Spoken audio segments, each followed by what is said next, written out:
Let's talk right now about Huw Edwards. He arrived at Westminster Magistrate Court today and pleaded guilty to 3 counts of making indecent images of children. Of course, the former BBC presenter left the BBC last year after being exposed for having paid large sums of money in the tens of thousands to a young, we're told a young person, it was actually a young boy, a teenage boy, for sexually explicit imagery.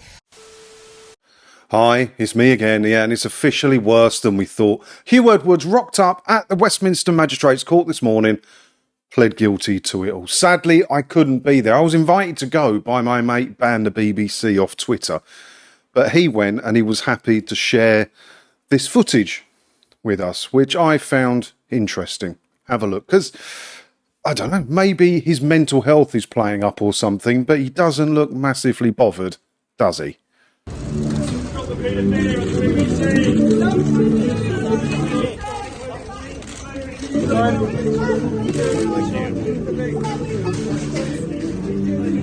is there another scandal like this at the BBC? Any comment, Mr. Edwards? What happened? Any comment? Do you have anything to say, Mr. Edwards? Now, I'm getting the word nonce. Yeah, all right, Ban the BBC didn't include the Phoenix night clip. Obviously, I made that up. But why is it always the BBC? Why? Why? How are they still defending their funding model? One of the things I found interesting about that clip, the people that must have got there early, did you see the signs? I'll put them on the screen if you didn't see them. So, where is it? Hashtag BBC Savile Syndrome. Christians, what is worse, the extent of child abuse of the BBC or the covering up? Fair question. Both very terrible things. What did the other one say? The BBC paid each board executive on average 10 times more than each of Savile's victims in 2013.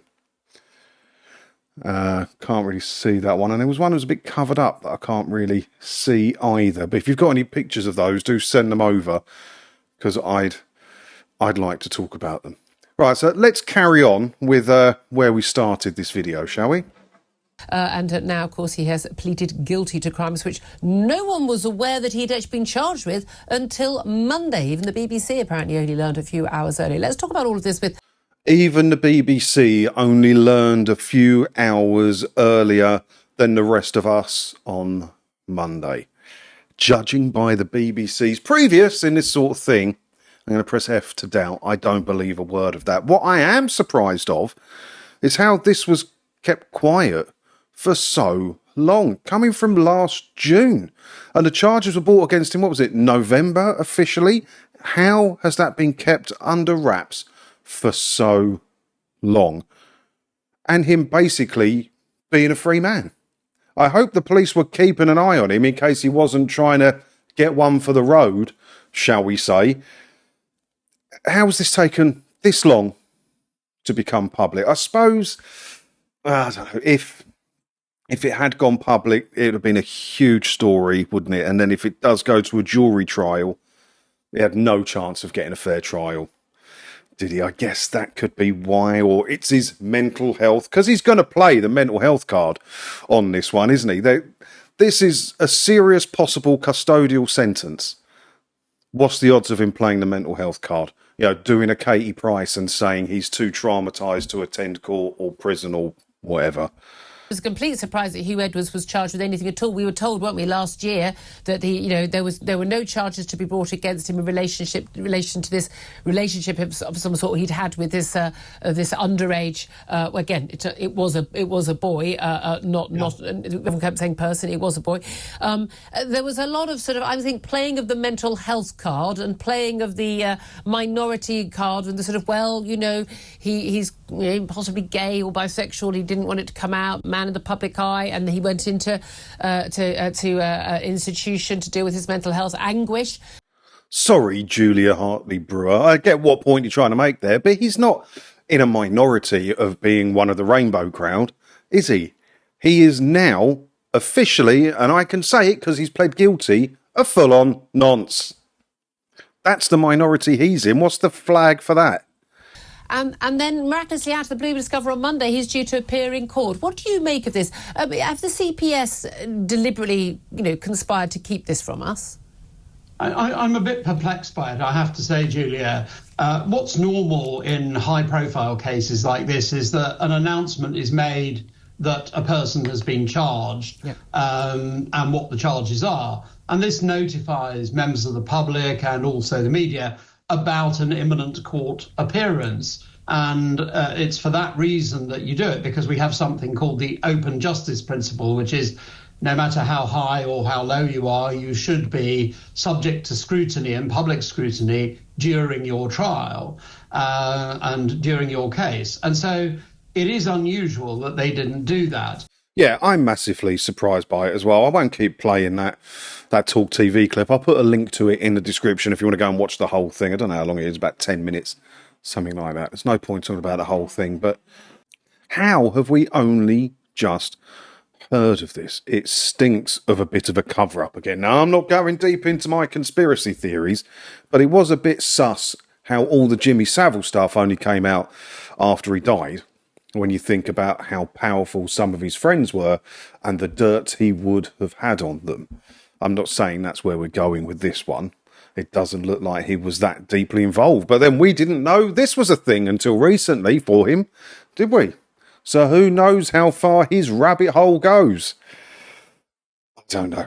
What I will say is I'm hearing reports from people that have been tweeting me and sending me emails and stuff that the images where it says he made them doesn't necessarily mean he was abusing a child, whatever, and taking the picture. Doesn't necessarily. We don't know for sure until we know.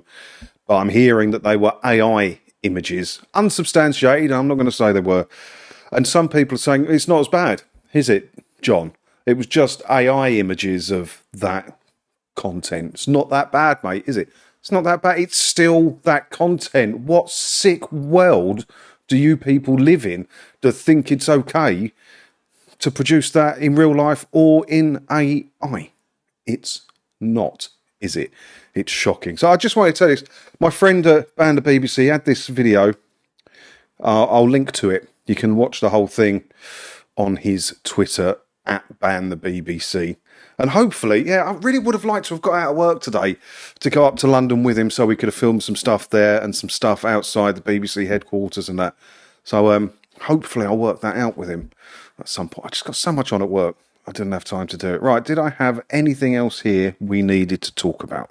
And do we have any idea of the ages? We're told, a child images. What would count as a child? Under 16, under 18, younger? Under 18, and we classify them into 3 different areas. The most serious category, of which there were 7 in this, involves some measure of penetrative being depicted. There were 12, which was non-penetrative but sexual activity, and the least severe, 22 images of children in erotic poses, naked or partially. Well, there you go. That's officially disgusted me and turned my stomach. That is an employee of the BBC. Somebody you paid well, back then it wasn't then, but at the minute it's £169.50 a year to support that organisation. If this is your first time knowing this sort of thing has been at the BBC before, I implore you to do a bit of research into it, where you will be shocked and you will never want to not just watch a show from that organisation, but ever want to spend any money supporting that organisation. I implore you to do your research. If this has turned you off, if this is a reason for you to not want to support the BBC anymore, and what better reason could there be, click my link, my name below, and there's a video there of what I'll put a link to it below. This is the video. I'll put the thing on the screen now. Click this, watch this. It will tell you everything you need to know about legally not paying the TV license fee, so you don't have to support this dirty, horrible organisation anymore. Now, I'm not for a second saying the BBC were complicit or had any knowledge or dealing with this situation with Huw Edwards. I wouldn't dare say that, because I couldn't back it up for a start. Why would I say that? I'm not. What I'm saying is this was another employee of the BBC that got into this sort of thing. Why has there been so many? I've worked for loads of companies over the years. Loads and loads of companies. And never have I encountered this. And especially having encountered it 3 times at the same company. Well, probably more. Is it more? I think, is it 3 or 4? I don't know. I just wanted to bring it out. Let me know what you think about all this down in the comments below. As always, thanks for watching. Hit all the buttons and everything as well, because if you do that, hopefully I'll get to see you in another video again soon, won't I? Ta-da.